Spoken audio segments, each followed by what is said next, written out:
Hello everyone, welcome to my channel SW Metro official channel. Kody Brown's Special Forces move, a grief-driven choice after Garrison's tragic passing?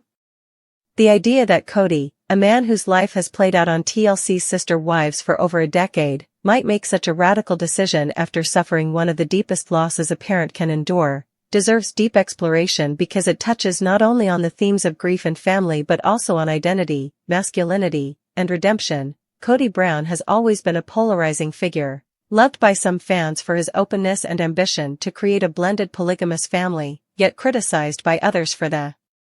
way his relationships with Christine, Mary, Janelle, and Robin have fractured, and now, after Garrison's tragic passing, the pain of estrangement mixed with the guilt of missed opportunities could drive him to seek something larger, harsher, and more demanding than ordinary therapy or quiet reflection, something that might force him to confront his demons while proving his resilience both to himself and to an audience who has often questioned his strength. And this is where the concept of special forces, whether in the form of training camps, TV competition series, or symbolic military-style transformation, takes hold as a narrative both shocking and oddly fitting, because it positions Kody in a survivalist, stripped-down environment where there is no room for excuses, no room for the theatrics of reality TV confessionals, only endurance, grit, and confrontation with pain. Much like the grief he cannot escape, his history with Garrison was marked by a distance that became heartbreaking in hindsight, since Garrison, who had been one of the more outspoken of Kody's children, often expressed disillusionment with his father's choices, particularly during the pandemic when tensions rose over household rules, travel restrictions, and the perception that Kody prioritized Robin and her children above the needs of Janelle's or Christine's kids, and Garrison felt not only left out but dismissed. So when tragedy struck, the unresolved conflict between father and son made Kody's grief more complicated, layered with regret, self-recrimination, and the weight of what-ifs that can crush even the strongest person. And for someone like Kody, who has always framed himself as the leader, protector, and patriarch, the inability to save his son or mend their bond before it was too late may have shattered his self-image, making him desperate for a new proving ground where he can still demonstrate worth, toughness, and perseverance. Hence the Special Forces angle begins to make sense, for it offers Kody both punishment and healing in a way that aligns with his personality, an all-or-nothing plunge into extremity rather than the slower, quieter path of therapy or counseling, and fans who have followed his journey could easily imagine him embracing such a dramatic gesture, because it would fit the pattern of a man who has always performed his role for cameras, sometimes defiantly, sometimes vulnerably, yet always with the sense that he is carrying more than his share of the family burden. And by choosing a Special Forces-like challenge he might attempt to externalize his grief, to sweat it out, to break his body so that his heart feels less broken, because grief has a way of demanding an outlet, and in Kody's case, words have long failed him, as we saw in countless Sister Wives episodes where his communication with his wives collapsed under the strain of misaligned expectations, stubbornness, and resentments. So perhaps physical endurance and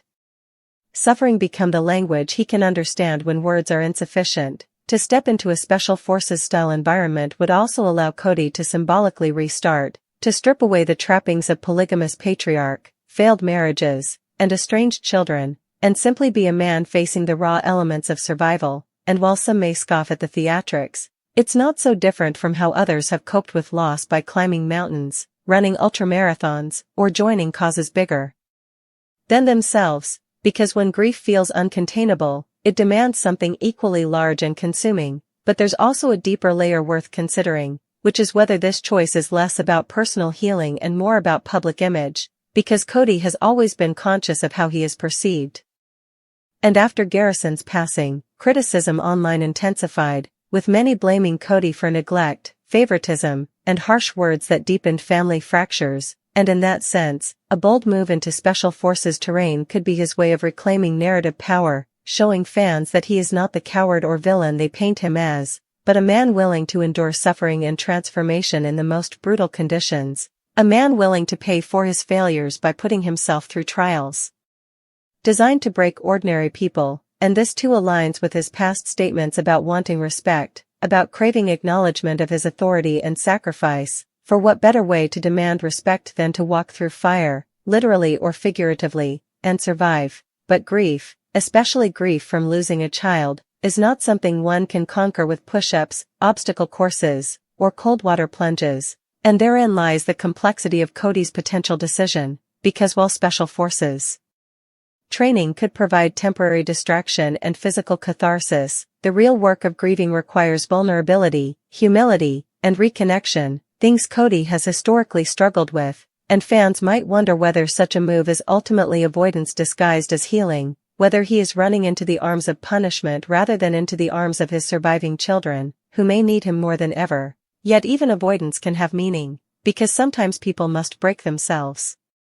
before they can rebuild, and in that sense, the grueling demands of a Special Forces challenge could paradoxically humble Kody, forcing him to confront his limitations, stripping away the arrogance and defensiveness that have long fueled family conflict, and maybe, just maybe, that humility could open a door to reconciliation, because if he emerges from such an experience less concerned with control and more attuned to listening, then his grief-driven choice might bear unexpected fruit. In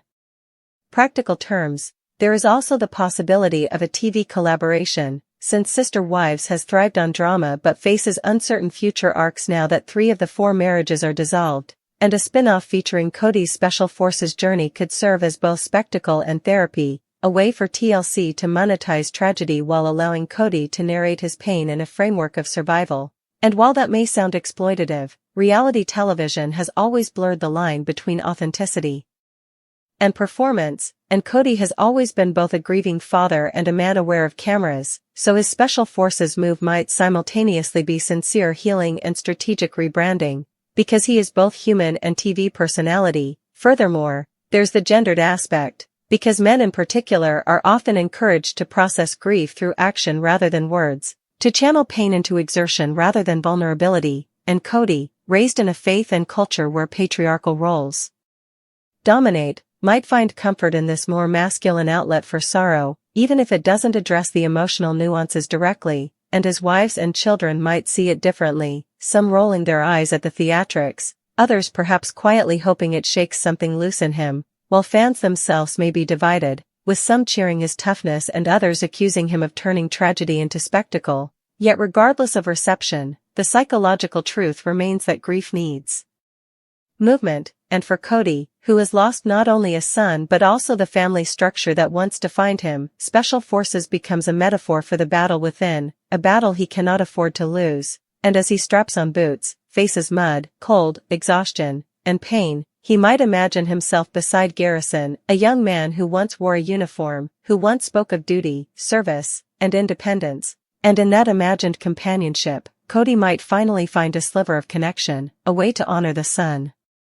he failed by enduring a trial that feels worthy of his memory, because grief at its most unbearable often seeks ritual, and maybe this is Kody's ritual, harsh and extreme though it may be, and while it won't undo the past or bring Garrison back, it might allow Kody to stand up each morning, battered but still moving, which is sometimes the best the grieving can hope for, and in the end, whether fans interpret it as self-indulgence, penance, or genuine growth, the move itself testifies to the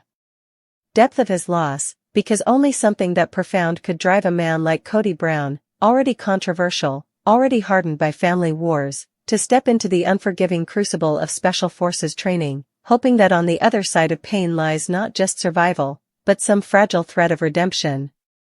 In the wake of unimaginable tragedy, when the world of Sister Wives star Kody Brown was shaken by the devastating loss of his son Garrison, fans and followers began to see a different side of the once confident, outspoken, and polarizing patriarch, a man who had spent years navigating the turbulent waters of plural marriage, public scrutiny, family estrangement, and his own increasingly fragile ego. Now, faced with grief of the kind no parent should ever endure, Kody's recent decision to make what some have called a Special Forces move has sparked an intense conversation about whether this choice is truly a grief-driven attempt at healing, redemption, and reclaiming purpose, or simply another dramatic pivot in a life already defined by chaos, control, and conflict, as his family fractures further under the weight of grief, bitterness, and unresolved wounds, leaving viewers to wonder whether Kody's actions in the aftermath of Garrison's death reveal a man broken open by sorrow or